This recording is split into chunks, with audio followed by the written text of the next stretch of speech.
السلام علیکم ورحمۃ اللہ وبرکاتہ۔ ناظرین، استقبال ہے فکر خبر اسٹوڈیو میں، میں رضوان احمد ندوی، ملکی اور عالمی اہم اور خاص خبروں کے ساتھ۔ تو ناظرین، اس وقت کئی ساری اہم خبریں ہیں جو آپ کے سامنے رکھنی ہیں، خاص کر غزہ کے حالات، اس پر جو تازہ اپڈیٹ ہیں وہ آپ کے سامنے رکھیں گے، اور جنگ بندی مذاکرات کو لے کر کیا باتیں سامنے آ رہی ہیں وہ بھی رکھیں گے۔ اس کے ساتھ ہی پہلگام میں دہشت گردانہ حملے کے بعد سے کیا حالات ہیں، دہشت گردوں کے تعلق سے کیا اپڈیٹ سامنے آئی ہیں، اور بھی وہاں سے جو خبریں سامنے آ رہی ہیں وہ آپ کے سامنے رکھیں گے۔ تو ناظرین، بڑھتے ہیں خبروں کی تفصیلات کی طرف۔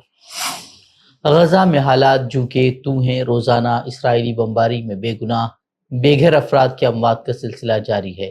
گزشتہ 24 گھنٹوں میں مزید 50 فلسطینی شہید ہو چکے ہیں۔ وہیں زمینی جنگ کی اگر بات کی جائے تو اسلحہ اور بختربند گاڑیوں کے باوجود حماس کا عسکری ونگ القسام بریگیڈ اسرائیلی فوجیوں کو چن چن کر نشانہ بنا رہا ہے۔ غزہ شہر کے الطفا محلے کے مشرق میں یاسین 105 میزائل کے ذریعے ایک اسرائیلی مرکاوا ٹینک کو نشانہ بنایا گیا ہے، جبکہ متعدد قابض فوجیوں کو بھی حماس کے عسکری ونگ نے نشانہ بنایا ہے، جس میں وہ ہلاک اور زخمی ہوئے ہیں۔ وہیں غزہ جنگ بندی کے حوالے سے اگر بات کریں تو ایک مثبت خبر جو ہے وہ سامنے آئی ہے، حالانکہ آگے اس کے نتائج نکلیں گے یا نہیں یہ کہنا قبل از وقت ہوگا۔ قطر کا کہنا ہے کہ جو مذاکرات ہیں اس کو لے کر بات چیت میں تھوڑی سی پیش رفت ہوئی ہے، جس کا مقصد غزہ پر اسرائیل کی جنگ میں ایک نئی جنگ بندی کو یقینی بنانا ہے، کیونکہ اقوام متحدہ نے اسرائیل سے فوری طور پر بمباری اور محاصرہ شدہ فلسطینی سرزمین کی مکمل ناکہ بندی اٹھانے کی اپیل کی ہے۔ خبر رساں ایجنسی AFP کے مطابق حماس عہدیدار نے شناخت ظاہر نہ کرنے کی شرط پر بتایا کہ تنظیم بقیہ یرغمالیوں کی ایک ساتھ واپسی کے بدلے فلسطینی قیدیوں کی رہائی اور 5 سالہ جنگ بندی کے لیے تیار ہے۔ وہیں 17 اپریل کو حماس نے عارضی جنگ بندی معاہدے کی مخالفت کرتے ہوئے اسرائیلی تجویز کو مسترد کیا تھا۔ وہیں اسرائیل نے تجویز دی تھی کہ حماس 45 روزہ جنگ بندی کے بدلے 10 زندہ یرغمالی رہا کرے۔ اسی درمیان حماس کی قیادت کے ایک وفد نے قطر کے دارالحکومت دوحہ میں ترک وزیر خارجہ حاکان فیدان سے ملاقات کی۔ اس ملاقات میں غزہ کی پٹی میں اسرائیلی جارحیت کو روکنے کی کوششوں میں ہونے والی تازہ ترین پیش رفت اور تحریک کے دورے قاہرہ کے نتائج سے جو ہے وہ آگاہ کیا گیا۔ وہیں غزہ قتل عام میں اسرائیل کے حامی امریکہ نے ایک بار پھر یمن پر حملہ کیا ہے۔ حوثیوں سے وابستہ میڈیا کا کہنا ہے کہ امریکی فورسز نے شمالی صعدہ میں افریقی تارکین وطن کو رکھنے والے ایک حراستی مرکز پر بمباری کی ہے، جس کے نتیجے میں کم از کم 30 افراد ہلاک اور 50 زخمی ہوئے۔ وہ ICJ جو ہے آج سے ایک ہفتے کے لیے سماعتوں کا نیا سلسلہ شروع کرنے والی ہے، جس میں اسرائیل کو غزہ اور مقبوضہ مغربی کنارے میں فلسطینیوں کو اشد ضروری انسانی امداد فراہم کرنے کے لیے کیا کرنا چاہیے، اس کو لے کر وہ انہیں ہدایات جاری کر سکتی ہے۔ یہ سماعتیں اقوام متحدہ کی جنرل اسمبلی کی درخواست پر ہو رہی ہیں، جس نے گزشتہ دسمبر میں عالمی عدالت سے اسرائیل کی قانونی ذمہ داریوں پر غور کرنے کے حق میں ووٹ دیا تھا۔ یہ قرارداد ناروے کی جانب سے اس وقت پیش کی گئی جب اسرائیل نے فلسطینی پناہ گزینوں کے لیے اقوام متحدہ کی ایجنسی پر اسرائیل کے زیر کنٹرول علاقے میں کام کرنے پر پابندی عائد کر دی تھی۔ تو ناظرین، یہ تھی کچھ غزہ کے تعلق سے خبریں۔ تو اب بڑھتے ہیں ملک کی خبروں کی طرف۔ BJP کی حکومت میں تعلیم کے شعبے میں بھگوا کرن کی کوششیں ایک نئی سطح پر پہنچ چکی ہیں۔ National council of educational research and training NCERT نے دہلی کے اسکولوں میں 7ویں جماعت کے سماجی علوم کی نصابی کتاب سے مغلوں اور دہلی سلطنت جیسے اہم ابواب کو مکمل طور پر اب حذف کر دیا ہے۔ نئی کتاب، جس کا عنوان exploring society India and beyond یہ رکھا گیا ہے، اور اس میں قدیم ہندوستانی راجاؤں، ہندو مذہبی مقامات، مہاکمبھ میلے اور حکومت کی موجودہ اسکیموں پر غیر معمولی زور دیا گیا ہے۔ دلچسپ بات یہ ہے کہ تاریخی واقعات کی کٹائی کرتے ہوئے مہاکمبھ میلے کی بھگدڑ، جس میں درجنوں افراد جان کی بازی ہار گئے تھے، اس کا کوئی ذکر نہیں کیا گیا۔ حکام کے مطابق یہ تبدیلیاں قومی تعلیمی پالیسی NEP 2020 اور قومی نصابی ڈھانچے NCFCE 2023 کے تحت کی گئی ہیں، تاکہ مقامی فلسفے اور روایات کو فروغ دیا جا سکے۔ تاہم ماہرین تعلیم اور اپوزیشن جماعتوں نے شدید اعتراض کرتے ہوئے کہا ہے کہ یہ ایک دانستہ کوشش ہے کہ تاریخ کو مسخ کر کے اسے ایک خاص نظریے کے مطابق ڈھالا جائے۔ یاد رہے کہ اس سے پہلے بھی کووڈ-19 کے دوران ان ابواب کو کم کیا گیا تھا، مگر اب انہیں مکمل طور پر غائب کر دیا گیا ہے۔ ناقدین کے مطابق یہ نہ صرف تاریخ کی سچائی سے چشم پوشی ہے، بلکہ طلباء کو ایک طرفہ اور غیر متوازن علم دینے کی ایک خطرناک مہم ہے۔ NCERT کے ڈائریکٹر نے گزشتہ برس کہا تھا کہ فسادات جیسے موضوعات بچوں پر منفی اثر ڈال سکتے ہیں، تاہم سوال اٹھایا جا رہا ہے کہ آیا تاریخ کے تلخ حقائق سے چشم پوشی کرنے سے بچے تاریخ کو بہتر سمجھ پائیں گے یا صرف حکومتی بیان کے پرچار کا شکار ہوں گے؟ پہلگام دہشت گردانہ حملے نے ہندوستانیوں کو اندر سے جھنجھوڑ کر رکھ دیا ہے۔ اس حملے نے نہ صرف 26 جانیں لی ہیں بلکہ کشمیریوں کی زندگی اجیرن بنا دی ہے۔ میڈیا پر کشمیریوں کے خلاف منفی پروپیگنڈوں نے بھی کشمیریوں کی مصیبتیں مزید بڑھا دی ہیں، حالانکہ ہر کشمیری جو ہے وہ اس سے متاثر ہوا ہے۔ بہت سے کشمیری جن کا روزگار سیاحوں کی ہی وجہ سے تھا، اب وہ سب چوپٹ ہو چکا ہے۔ ایسے میں اب دہشت گردانہ حملے کی تحقیقات کے نام پر بھی جو ہے ہزاروں افراد کو گرفتار کیا جا رہا ہے۔ ایسی رپورٹیں جو ہے وہ سامنے آ رہی ہیں، لیکن 6-7 روز گزرنے کے باوجود حملہ آور تفتیشی ایجنسیوں کی پہنچ سے اب تک دور ہیں۔ اسی کو لے کر اب سابق وزیر اعلیٰ جموں کشمیر محبوبہ مفتی نے حکومت ہند سے اپیل کی ہے کہ وہ پہلگام دہشت گردانہ حملے کی تحقیق میں احتیاط سے کام لیں۔ انہوں نے دہشت گردوں اور معصوم شہریوں میں فرق کرنے پر زور دیتے ہوئے کہا کہ حکومت ایسے اقدامات کرے جو کہ خطے میں تقسیم کو گہرا کرنے کے بجائے اتحاد کو مضبوط بنائے۔ محبوبہ مفتی نے ایک پوسٹ کیا ہے جس میں انہوں نے لکھا کہ اطلاعات ہے کہ ہزاروں افراد کو گرفتار کیا گیا ہے اور عام کشمیریوں کے کئی گھروں کو شدت پسندوں کے گھروں کے ساتھ منہدم کیا گیا ہے۔ انہوں نے حکومت سے اپیل کی ہے کہ وہ حکام کو ہدایت دے کہ وہ یہ یقینی بنائیں کہ بے گناہ افراد کو اس کا خمیازہ نہ بھگتنا پڑے، کیونکہ عام لوگوں کی بیگانگی دہشت گردوں کے خوف اور تقسیم کے مقاصد کو تقویت دی۔ انہوں نے میڈیا کے کردار پر شدید تنقید کی اور کہا کہ پہلگام سانحے کے بعد تمام کشمیریوں نے متحد ہو کر اس گھناؤنے فعل کی مذمت کی اور قوم کے ساتھ یکجہتی کا اظہار بھی کیا ہے۔ بدقسمتی سے اتحاد کو فروغ دینے کے بجائے ٹی وی مباحثے زہر پھیلا رہے ہیں اور اس مسئلے کو فرقہ وارانہ بنا رہے ہیں۔ وہیں پہلگام دہشت گردانہ حملے کے بعد ہند پاک تعلقات میں بھی جو ہے مزید تلخی آئی ہے۔ پاکستان کی جانب سے جارحانہ بیان بازی کے درمیان اسدالدین اویسی نے پاکستان پر شدید تنقید کی ہے۔ اویسی نے پاکستان کو آڑے ہاتھوں لیتے ہوئے کہا کہ پاکستان چاہے جتنے ایٹمی بم کی بات کرے، کسی بھی ملک میں بے گناہوں کا خون بہانے پر کوئی ملک خاموش نہیں رہتا۔ اگر آپ کسی ملک کے اندر جا کر معصوم لوگوں کو ماریں گے تو کوئی بھی ملک خاموش نہیں بیٹھنے والا ہے، چاہے حکومت کسی کی بھی ہو۔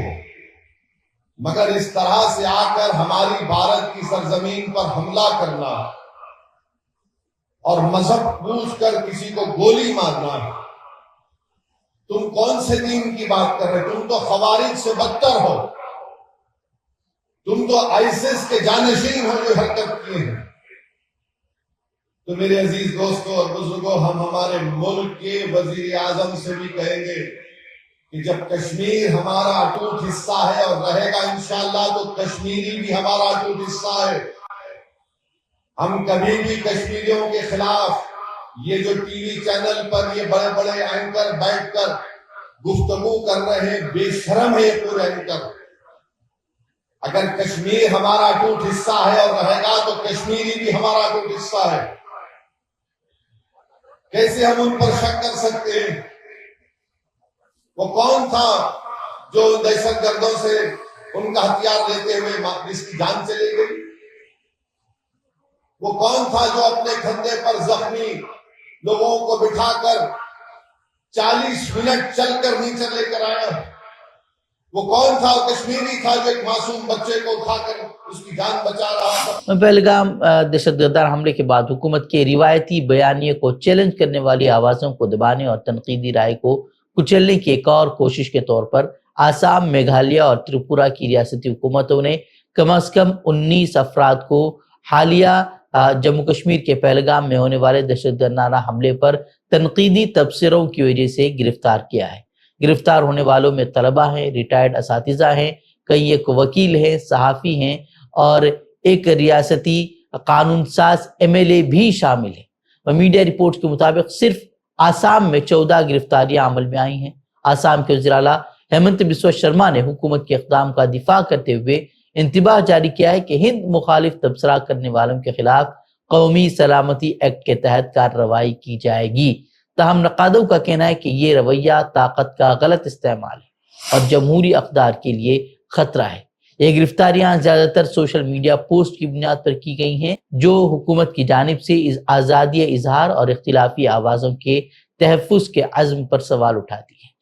یہ کارروائی ایک وسیع تر منصوبے کا حصہ لگتی ہے جس کا مقصد تنقیدی رائے کو دبانا اور حکومتی بیانیے کے خلاف بولنے والوں کو خاموش کرنا ہے۔ وقف قانون میں ترمیم کو لے کر مسلمانوں میں گہری بے چینی پائی جا رہی ہے۔ مسلم تنظیمیں اس کے خلاف سپریم کورٹ بھی پہنچی ہوئی ہیں اور وقف قانون کی حقیقت کو اجاگر کرنے اور اس کے خلاف بیداری مہم کے تحت ملک میں مسلمانوں کا سب سے بڑا نمائندہ ادارہ All India Muslim Personal Law Board تمام مسلم جماعتوں کے ساتھ مل کر احتجاجی اجلاس کا سلسلہ بھی جاری رکھے ہوئے ہے۔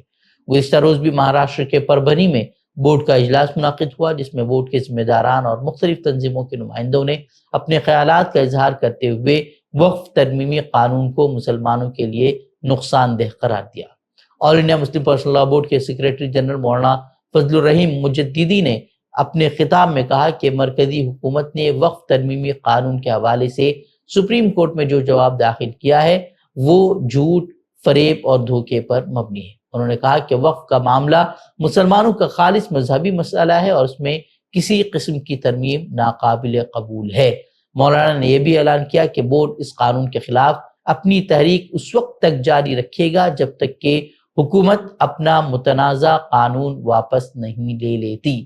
انہوں نے سپریم کورٹ سے اپیل کی ہے کہ وہ آئینی حدود کے مطابق اس قانون کو منسوخ کرے۔ جے این یو میں طلبہ یونین انتخابات کی ووٹوں کی گنتی کے دوران ہندو دائیں بازو کی تنظیم اکھل بھارتیہ ودیارتھی پریشد یعنی کہ اے بی وی پی کے کارکنان نے فلسطینی پرچم کو نظر آتش کر دیا اور اسرائیلی نسل کشی کی حمایت میں نعرے بازی بھی کی۔ طلبہ نے نہ صرف طالب علم کے ہاتھوں سے پرچم چھینا بلکہ فخریہ انداز میں اسے آگ لگا کر اپنے نظریاتی دیوالیہ پن کا تماشا بھی پوری دنیا کو دکھا دیا۔ کئی طلبہ تنظیموں نے اس گھناؤنے عمل کی سخت مذمت کرتے ہوئے اسے نفرت پھیلانے کی دانستہ کوشش قرار دیا ہے۔ معلوم ہونا چاہیے کہ غزہ میں 55,000 سے زائد افراد قتل کیے جا چکے ہیں جس میں 65% سے زائد صرف خواتین اور بچے ہیں۔ اس کے باوجود اے بی وی پی کی اسرائیل کی حمایت میں نعرے بازی نے ثابت کر دیا ہے کہ انہوں نے نفرت کی سیاست میں عقل اور انسانیت دونوں سے مکمل طور پر ناطہ توڑ لیا ہے۔ امریکی صدر ڈونلڈ ٹرمپ نے روسی صدر ولادیمیر پوتن کو یوکرین سے معاہدہ کرنے کا ایک بار پھر مشورہ دیا ہے۔ سوشل میڈیا پر کیے گئے اپنے ایک پوسٹ میں ٹرمپ نے پوتن سے کہا کہ گولیاں چلانا وہ بند کریں اور ایک معاہدہ کریں۔ انہوں نے مزید کہا کہ 5,000 فوجی ہر ہفتے مر رہے ہیں، آؤ امن معاہدے کو حتمی شکل دیں۔ ٹرمپ نے روسی حملوں کو غیر ضروری اور غلط ٹائمنگ کے ساتھ قرار دیا۔